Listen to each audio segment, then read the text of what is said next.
Snake plant घरात लावावं की लावू नये? स्नेक प्लांट लावल्याने साप घरात येतात का? तर हॅलो, मी आहे दीक्षा. पुन्हा एकदा तुम्हा सर्वांचं माझ्या चॅनलवर स्वागत आहे. त्या अगोदर आरुष काय म्हणतोय ते पहा.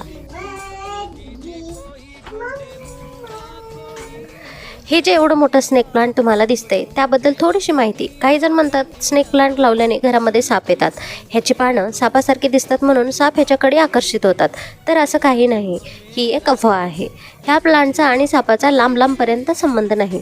उलट ह्या झाडाची खूप सारी वैशिष्ट्ये आहे. जसं की हे झाड हवेतील विषारी घटक शोषून घेणारे व रात्री ऑक्सिजन सोडणारे आहे. ह्याच्या लांब टोकदार पानामुळे घरातील कोपऱ्याची सजावट करण्यासाठी हे एक उत्कृष्ट इंडोर प्लांट आहे. ह्याची वाढ एका जागी खूप झाली असल्यामुळे ह्याला मी डिवाइड करून वेगवेगळ्या कुंडीत लावणार आहे, जेणेकरून मला खूप सारे प्लांट तयार होतील आणि वेगवेगळ्या ठिकाणी मला ठेवता येतील. तुम्हाला ह्या प्लांट बद्दल आणखी काही माहिती आहे का? हे कमेंट मध्ये मला नक्की सांगा. आणि हो, चॅनलला सबस्क्राईब करायला विसरू नका. चला भेटूया नेक्स्ट व्लॉग मध्ये. बाय.